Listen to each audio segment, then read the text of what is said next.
Hey nerds, Farmer Jesse here. Welcome to Growers Daily, your daily dose of ecological farming insight. It is Wednesday, April 30th, 2025, and today we're going to talk about how to use a Broadfork properly and effectively, and we'll talk green beans and some purple ones, some yellow ones. So let's do it.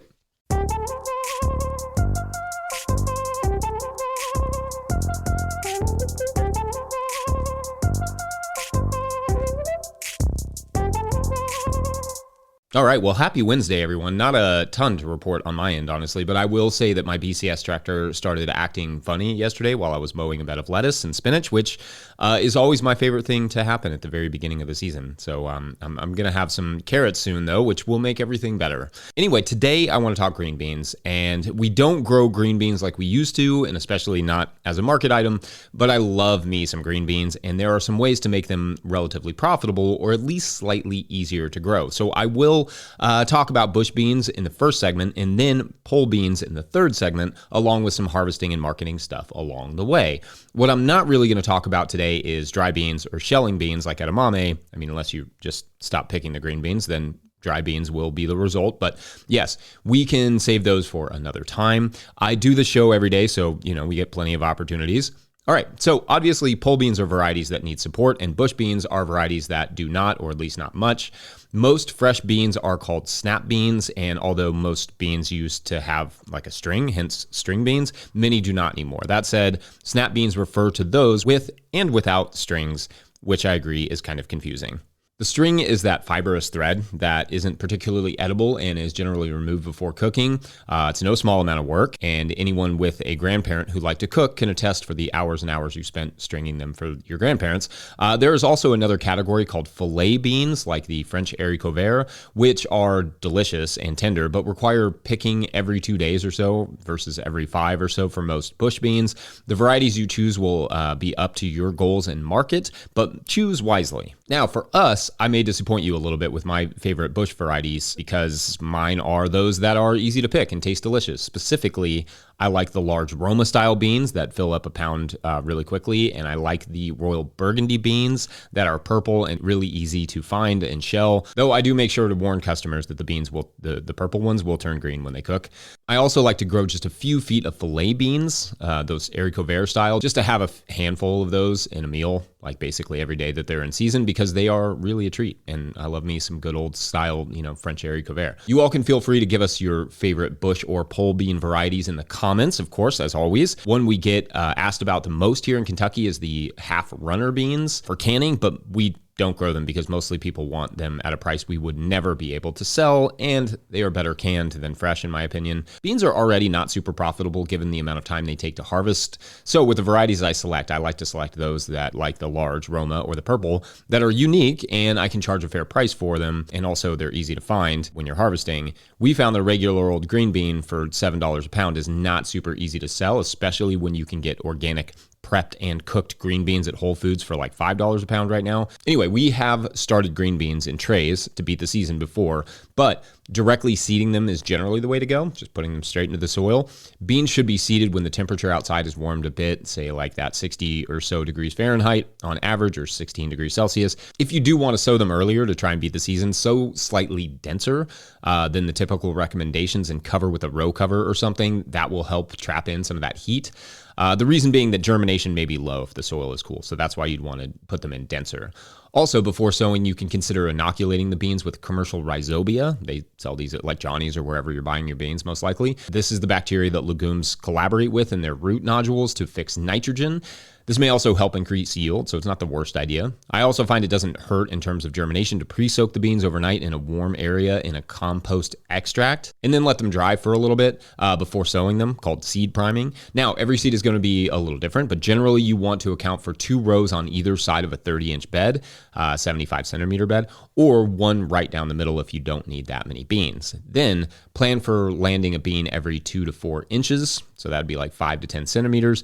Again, go slightly denser if it's still cold. Then, for bush beans, there's not a lot to it. I like to add a very light amount of compost, emphasis on the very light part, because you don't want a big bushy plant and no beans. They are not super heavy feeders, but they do like a little burst to get them going and get through the potential bean beetle attacks. For harvest, if you harvest once a week or every 5 days, bush beans will generally produce for 3 or so weeks, preferably 4, depending on the variety and their health. But it's a good chore to go out there with the kids, hang out in the evening, enjoy the weather, pick some beans. I like to harvest them into totes and or like little baskets and get them cooled down quickly in the cooler where they will last, a week or more. If they are wet, try to get them dried off first so as to avoid any mold. Anyway, I'll touch a bit more on marketing in the third segment when we discuss pole beans, but first, a broadforking how-to, because why not? BRB. Nobody knows me like you do. You just read my mind. Nobody gets me except for you, like we're intertwined. Seasons come and go. Today's episode is brought to you by Farmhand. I started a CSA to grow food and build community, not to drown in admin work. Spreadsheets, emails, and pack lists take up too much time. If I could spend less time at my desk and more in the field, that'd be a win. Enter Farmhand. Farmhand automates billing, newsletters, websites, and member support, saving CSA farmers 20-plus hours a week. Focus on farming, not paperwork. See how Farmhand can help. Book a one-on-one demo with founder Ari at farmhand.partners/no-till. That's farmhand.partners/no-till. All right, back to the show. If you, the listener, are enjoying this content, getting even a small amount of value from it, consider supporting our work over at patreon.com/no-till-growers. I will try to get to questions from everywhere the questions come in, but I will always get to your Patreon questions. Now, today's Patreon question comes from Patreon member Bill Marshall, who writes, quote, Farmer Jesse, would you speak in more detail about broadforking? Thanks to your videos, I bought one for my 1,200 square foot home garden, all beds of which are just a few years old. I'm in Western PA, Zone 6A, yellow clay. That was a fun little rhyme there, Bill. How often do you broadfork your existing beds? What time of year and what indicator/indicators do you use to decide that compaction is sufficiently reduced and you can stop broadforking a bed? Thank you, and end quote. All right, great questions here, Bill. So first, for those of you not watching on YouTube or those of you who do not yet own your own broadfork, there are ways to use this tool well and ways to needlessly overemploy it, thus wasting a bunch of your time. I'm going to attempt to point you in the direction of the former. First, for the uninitiated, a broadfork looks like a giant dinner fork on 2 sticks with generally 4 to 6 long tines on the bottom, a bar that connects them all, and then 2 handlebars to hold on to as you pull it back. And as a tool, its purpose is to decompact and aerate the soil. Specifically on a small scale, on a large scale, a subsoiler, typically something to that extent, is used for the same purpose. And it's intended to do so without destroying too much of the soil structure or by crushing soil aggregates in the way that a tiller or rotary plow or spader or whatever can, which you don't want to do because that effectively releases a lot of the soil organic matter in your soil. So what the broadfork looks like in practice is that you are pushing the broadfork deep into the soil, pulling back lightly to just pop the soil up a bit, and then stepping back roughly a foot or so, and then repeating the process all the way down the bed. This process allows some soil organic matter, like compost, to slip deep into the soil horizons, which can help break apart compaction and get nutrients deep into the soil. Broadforking can help just break apart hard pans that are deep in there from tractors or animals or humans or lack of plant roots or standing water, etc.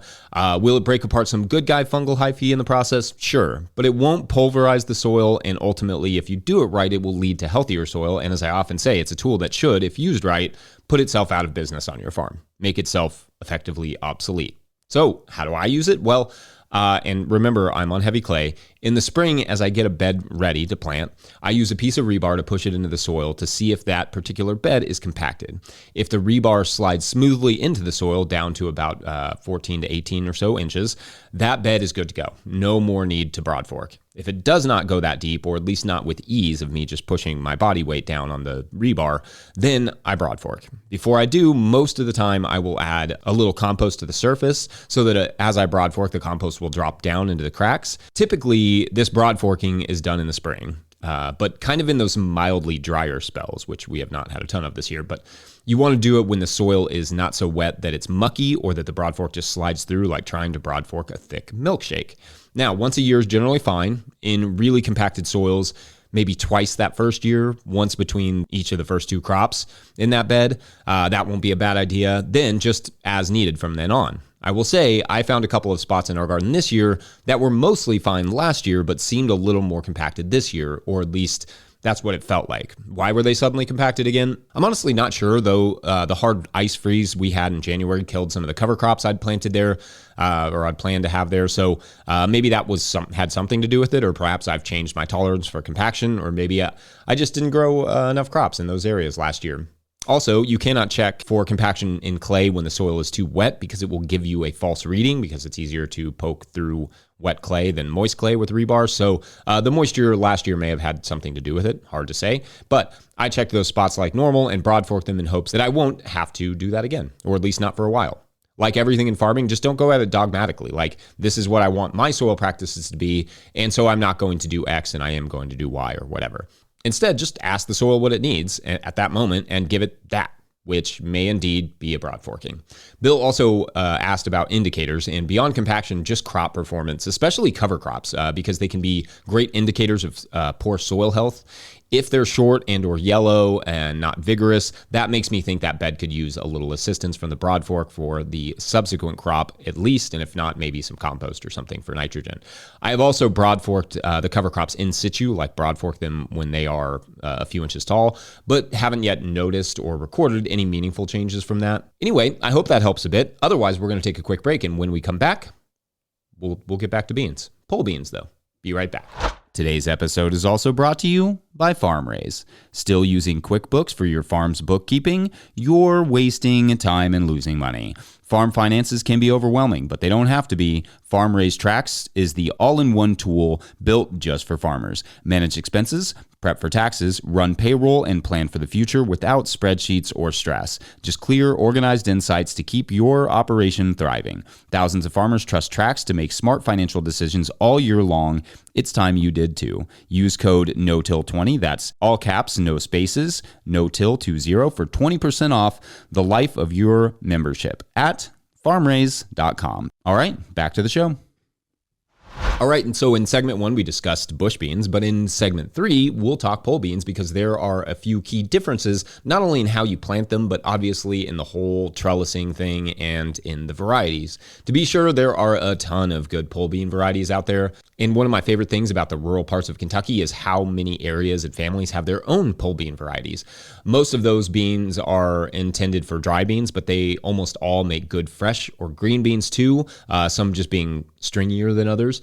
These, and not bush beans, are the types you would couple, or throuple, I guess, with corn and squash for Three Sisters style planting, so they would climb up a corn stalk. What a commercial gardener would do to plant these versus what a home gardener would do in terms of spacing is a bit different. For pole beans, no matter the width of your bed, you will be planting just one row. On a wider bed, perhaps you can get away with interplanting on the edges just to make the most of that space. But since you can't easily harvest the middle between the rows, one row is all that will really make sense, which is another reason why we don't bother with these on a commercial scale, to be honest.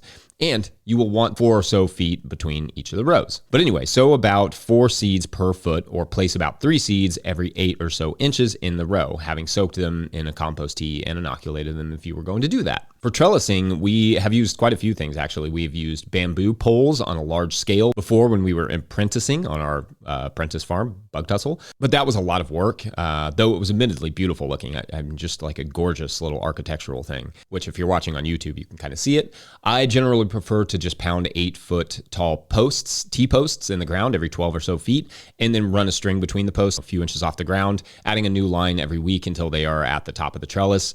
If you're doing the bamboo posts, just plant like 5 seeds at every mound and place the posts right over the mounds so the tendrils will latch on and climb up. Make sure the trellises are very well secured, however, preferably with a third bamboo post right up the middle to hold the weight. When a bean trellis falls over, there is just not a ton that can be done to fix it, especially if the trellis broke. For all the weight and the tangled beans and stuff, it's just really tough to deal with.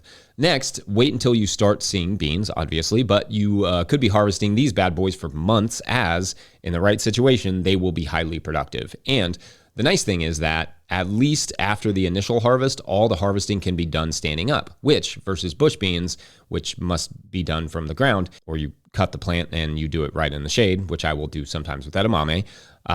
It rules. It will save your back to grow pole beans, for sure. I don't necessarily have a favorite variety, but I like mixing in some of the yellow wax beans and larger Romano-style beans just for flavor. Now, in terms of marketing, these are niche, difficult crops and should be marketed as such. I mean, I know it's beans. I know we think beans are really prolific. They're hard to grow, hard to harvest, and do not sell yourself short on the beans, on their profitability. The big guys selling to the stores, the box stores, are all machine harvesting their beans. Beans that are bred for specific mechanical harvesters. You cannot compete with that when you're hand harvesting. So charge what they cost if you factor in all the expenses and pay yourself for labor. If you can't make it work financially, grow some for your now self and freeze the rest for your winter self. I do like beans in a CSA as a nice added summer item to break up the monotony. But again, beans take up time and space, so that has to be factored in. Also, we sold them in small quarter-pound containers, depending on the bean, and not by the pound. So if people wanted a pound, they would buy 4 containers. Would be like $8, $10, maybe even $12 a pound, depending on which bean it was. And if people complained, I just explained the cost. I didn't really apologize for what they cost to produce. It's just the nature of it. I blamed the beans. I mean, I didn't do it to their face, but you know what I mean. Anyway, thoughts on beans, pole beans, favorite varieties? Otherwise, we're going to leave it there for now, but not before a quick word from our friends at Rimmel Greenhouses. Whether you're growing tomatoes for market, flowers in the spring, or vegetables for your family, growing in a high tunnel protected from the weather provides the right environment for a harvest you can count on. Rimmel Greenhouses are strong, durable, and easy to assemble, offering the quality you need to grow productively year-round. The team of experts at Rimmel Greenhouse Systems will be your trusted partners to ensure you get exceptional value from your greenhouse or high tunnel investment. Visit Rimmel.com today to get growing. Don't forget that we here at No-Till Growers are now officially a 501c3, so donations, well, they're tax deductible and greatly appreciated. You can learn more about that in the show notes. Please make sure to like and subscribe and or follow wherever you are getting this podcast. That's an easy way to help us out as well. Enormous thank you to all of our show sponsors. And if you'd ever like to sponsor the show, you can reach out to Farmer Michelle at no-tillgrowers.com. Huge shouts to Willie Breeding for the theme music, Mike Hilbert for the production help and editing, and the team at No-Till Growers for their support. Also, shouts to Epidemic Sound for the background music that you can hear. Pick up a copy of the Living Soul Handbook of the Seed Farmer at no-tillgrowers.com to support our work. Big thank you to everyone over at patreon.com/no-tillgrowers, where at a certain level, or if you just bump up from one level to another, or you sign up in the month of April, you get a shout out on the show. So big shout outs today to Patrick Weaver, Alex and Oliver, Stacy Moorman, Bill King, and Chris Yates. These are our weeklies coming in clutch here to keep the story going for the week. We'll see who will step up for tomorrow. But anyway, yes, deep in the lake below where, as you will remember, a renegade group of growers is building a series of floating gardens. And they've lived, this group that lives in the water in these caves has been there for like 100 years. And they've managed to hide from regular townspeople for that whole century. But having lived below the surface for that long, these inhabitants have developed not only their own fun accents, which are really adorable, but the youngest generations have developed just a little bit of webbing between their toes for swimming, which makes them incredibly fast. They also are adroit at holding their breath for a long time, for long periods of time, and surfacing quickly without getting the bends, which is important because they find this new fruit, this thing that they hear the gardeners calling tomatoes, are growing. They're quite delicious when they turn red. I mean, when they're green, they're kind of meh.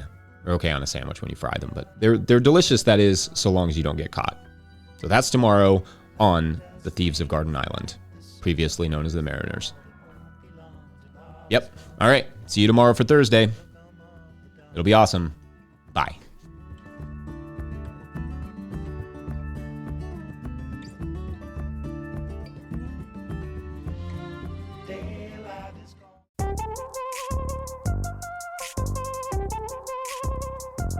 Thank you.